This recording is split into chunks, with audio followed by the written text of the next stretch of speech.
Welcome to fair media. आज आपसे share करेंगे तेलंगाना में जो पीस डायलॉग कमेटी का इनिशिएटिव जो ऑपरेशन कगार के खिलाफ में बन के चल रहा है। गुज़िश्ता 4 या 5 दिन से जो लगातार मेहनत लगती है और आंध्र प्रदेश और तेलंगाना में अलग अनेक प्रांतों में डिस्ट्रिक्टों में एंटी कगार ऑपरेशन के ऊपर धरनास और राउंड टेबल्स और मीटिंग्स चल रही हैं, जिसमें कल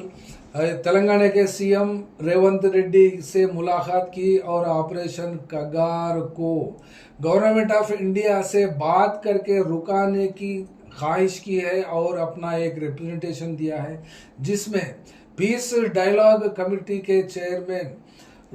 रिटायर्ड जस्टिस चंद्र कुमार और जिनुगु नरसिम्हा रेड्डी जंपन्ना और प्रोफेसर हरगोपाल और दुर्गा प्रसाद, ये 4 या 5 लोगों की टीम सीएम रेवंत रेड्डी से मुलाकात की और तफसील में बात रखी कि आज के दौर में और हालात में माओइस्टों के नाम पर ट्राइबल्स को ख़त्म करना और कत्ले आम बस्तर डिस्ट्रिक्ट में और कर्रे गुट्टा ऑपरेशन के नाम पर वहाँ गांवों में हज़ारों के सिक्योरिटी फोर्सेस वहाँ के गांवों को और वहाँ के लोगों को और रिप्रेशन में लाना और वो लोग के ऊपर अब प्रेशर रखकर वहाँ day and night search operations में जो भी दिखता है, जैसा भी होता है, वो लोग को फायरिंग में ख़त्म कर देना, ये मामला चलता है। उसके रुकाने के लिए, उसके रोकने के लिए जो जस्टिस चंद्र कुमार ने तलब की थी, तो फिर उनसे ही इमीडिएट रेवंत रेड्डी ने कहा कि उनके कोलीग मिनिस्टर से और खासकर जाना रेड्डी से, जो इससे पहले 2007-2006 में जो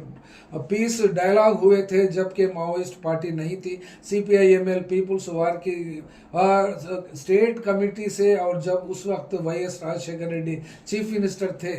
उस वक्त जाना रेड्डी गवर्नमेंट के तरफ से बातचीत की तो रेवंत रेड्डी ने भी उन्हीं का नाम लिया। और आज सुबह से भी न्यूज़ आ रही हैं कि जाना रेड्डी के घर को सीएम रेवंत रेड्डी और केशव राव जो गवर्नमेंट के एडवाइज़र हैं उनको भी लेकर वहां गए और बातचीत चल रही है। और उनके साथ भी पीस कमेटी के ये जो डेलीगेशन था, वो डेलीगेशन में जो लोग हिस्सा लिया था वो आज भी वो लोग के साथ मौजूद है। लेकिन इसका फॉलोआउट क्या है और इसका फीडबैक क्या है, ये अभी तक तो ये सामने नहीं आई बात के। मतलब गवर्नमेंट ऑफ इंडिया से तेलंगाना गवर्नमेंट यानी कांग्रेस की सरकार, जो रेवंत रेड्डी चीफ मिनिस्टर है, अपने कैबिनेट मिनिस्टरों से डिस्कस करके और जाना रेड्डी की एडवाइस लेकर क्या करने वाले हैं, इसके बारे में तो बातचीत नहीं हो पाई। और क्या फिर इसके ऊपर यहाँ तक तो positively response CM Revanth Reddy दिए हैं। और साथ ही साथ कल यहाँ पर वरंगल डिस्ट्रिक्ट के यलकतुर्ती मैदान में BRS पार्टी जो एक्स सीएम KCR थे, उन्होंने एड्रेस किया तकरीबन अपनी स्पीच में ऑपरेशन कगार को रोकने की का तलब किया और रोकने की मांग भी की है। और जो 9 लाख तकरीबन 8-9 लाख लोगों का जो मजमुआ था, वो मजमुए से भी एड्रेस करते हुए क्या हम ऑपरेशन कगार को रोकने के लिए गवर्नमेंट ऑफ इंडिया को एक लेटर लिखेंगे, ऐसा डिमांड उनसे आवाम से रखे। तो वहाँ की आवाम भी बहुत ही खुशी जाहिर की और उसके लिए अपना मंजूरी दे दी है। तो फिर इसके बाद में यहाँ पर जो डेवलपमेंट हुआ है और हो रहा है आज, खासकर सीएम के तरफ से जो रेवंत रेड्डी हैं और उसके ऊपर ऑपरेशन कगार को रोकने की बात करते हैं। और दूसरी बात, ये नक्सल्स के प्रॉब्लम को लॉ एंड ऑर्डर का मसला नहीं समझती अपनी सरकार, ऐसी बात रेवंत रेड्डी कहते हैं। मतलब लॉ एंड ऑर्डर पुलिस को हैंड ओवर कर देना या फिर एरिया को पुलिस को हैंड ओवर करके डिफेंस और मिलिट्री को हैंड ओवर करने से वो लोग का जवाब, बंदूक का जवाब बंदूक से ही देते हैं। और बंदूक के जहाँ बंदूकें अपना राज करती है तो वहाँ न्याय नहीं होता, वहाँ ह्यूमन राइट्स भी नहीं होती। और ये दुनिया के दस्तूर और दुनिया की हिस्ट्री भी साबित करती है। तो फिर ये नरेंद्र मोदी सरकार आइंदा आने वाले मार्च 31, 2026 तक माओइस्ट का नाम नहीं और निशान भी नहीं रखेंगे। ये नक्सल का मसला को खत्म कर देंगे, ऐसे वादे तो करते हैं, रोज ट्विटर हैंडल से देते हैं। जब कभी भी माओइस्ट की मौत होती है तो यहाँ पर एक मामला दूसरा मामला यानी कर्रे गुट्टा के ऊपर लगातार 6 दिन से 10,000 लोग यानी 10,000 डिफेंस पर्सनल ने घेर रखा है 3 तरफ से। और वहाँ पर वहाँ के सुरंग जो आधा किलोमीटर के अंदर उस पहाड़ के ऊपर जो 280 किलोमीटर्स के रेडियस में जो कर्रे गुट्टा का एरिया आता है, उस कर्रे गुट्टा के एरिया में माओइस्ट पार्टी का कैडर 1000 से 2000 लोगों की बात ये ऐसा मीडिया में और सोशल मीडिया में आने की वजह से ये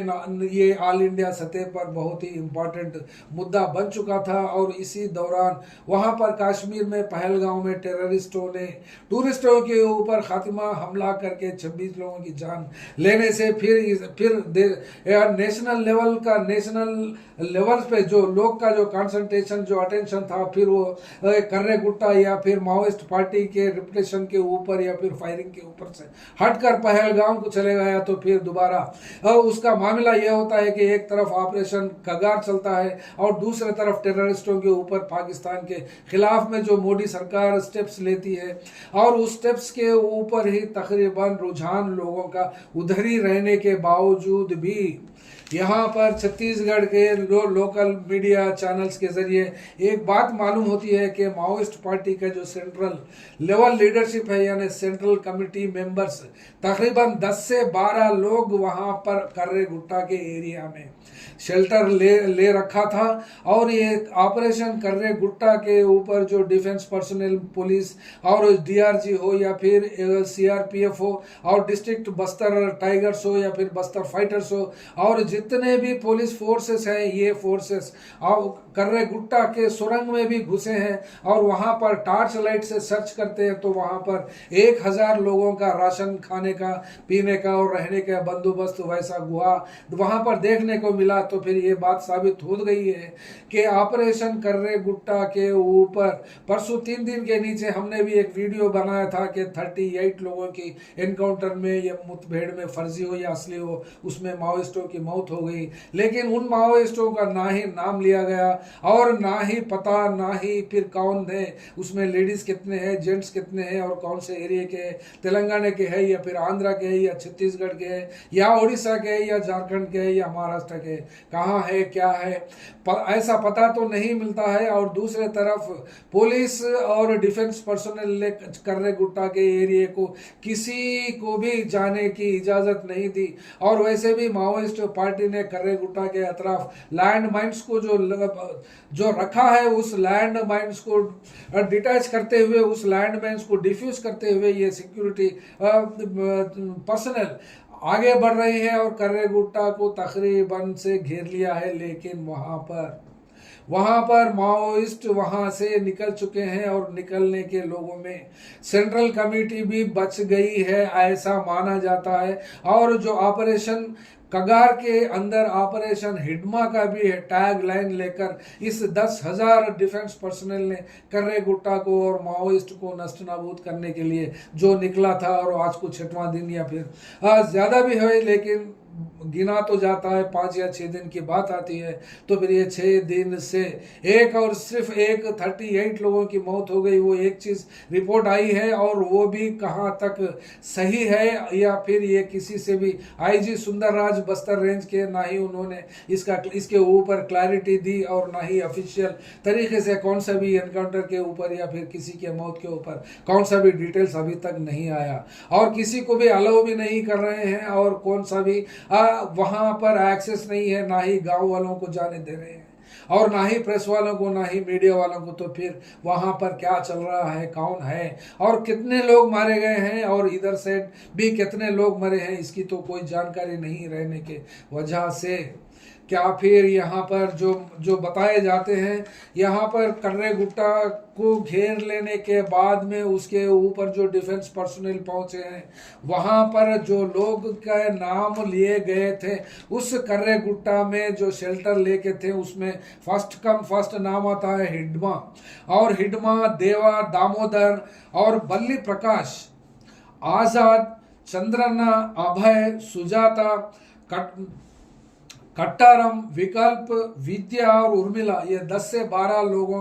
के नाम सेंट्रल कमेटी के माने जाते हैं और लिए जाते हैं। और ऐसी न्यूज़ वहाँ के लोकल छत्तीसगढ़, बीजापुर, दंतेवाड़ा हो या फिर बस्तर रेंज के जो चैनल्स है, उन चैनल्स पे और सोशल मीडियाज पे ये बात आ रही है। लेकिन पुलिस के तरफ से कौन सी भी चीज़ का मामला कंफर्मेशन से नहीं आया। तो फिर इस दुनिया को आज के दौर में अंधेरे में रखना और कौन सी भी चीज आवाम को नहीं बताना, ये राइट टू इंफॉर्मेशन की बात को पुलिस रखना, और ये कहां तक सही होता है ये वेलफेयर स्टेट में, ये इंडिया में। तो फिर ये जंग माओइस्टों के नाम पर जो होती है तो फिर ये ट्राइबल्स के ऊपर ही होती है, और ये ट्राइबल्स का खात्मा करना है या फिर माओइस्टों का मामला खात्मा करना है। तो इसमें न जाने कितने बेगुनाह लोग की जान जाती है और कितने लोग डिफेंस के भी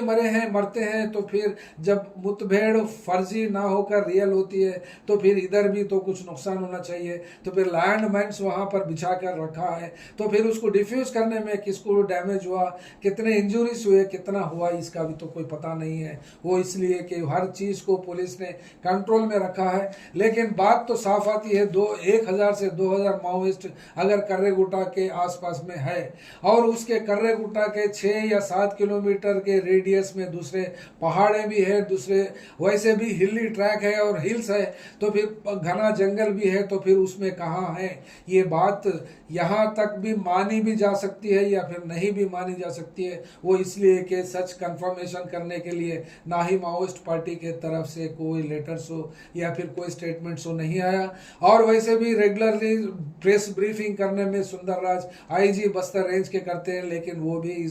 इस दरमियान ये जो कर्रेगुट्टा ऑपरेशन है उसके ऊपर भी उन्होंने एक बात तो नहीं की है। और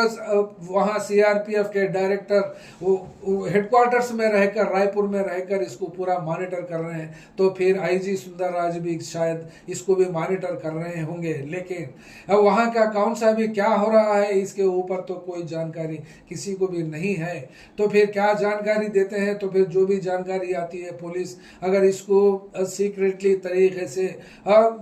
इसको लीक करती है या फिर किसी अपने भरोसेमंद एक रिपोर्टर हो या फिर न्यूज़ मीडिया चैनल के जरिए अगर इसको बाहर करती है, पब्लिक करती है, तो फिर पब्लिक होने की लाखों लोगों को इंतज़ार है। और ऐसे इंतज़ार कराना और इंतज़ार में लोगों को रखकर और अपने ऑपरेशन कगार को कंटिन्यू रखकर सक्सेस कर लेना या फिर हार मान लेना, ये क्या है। लेकिन फिल वक्त तो तेलंगाना में सीएम रेवंत रेड्डी के तरफ से तो ये एक बात साफ हो गई है कि वो सेंट्रल में जो मोदी सरकार और अमित शाह से बात करने के लिए रामदा होंगे भी, या फिर अपने कैबिनेट के कोलीग्स क्या कहते हैं और क्या जवाब मिला है, क्या डिसाइड किया है, इसके ऊपर तो अभी इस वक्त तक तो कोई इंफॉर्मेशन नहीं मिली है। शायद अगर जब भी इंफॉर्मेशन मिलेंगी इसके ऑपरेशन कगार के ताल्लुक से हो या फिर ऑपरेशन कर्रेगुट्टा हो या फिर ऑपरेशन कर्रेगुट्टा के एरिया में आसपास में जो भी माओइस्टों की बात हो या फिर डिफेंस पर्सनल की बात हो या फिर तेलंगाना सरकार हो या बीजेपी सरकार से फिर दोबारा आपके पास इंफॉर्मेशन लेकर हाजिर होंगे। तब तक के लिए thank you very much. Fair media में आपका स्वागत है।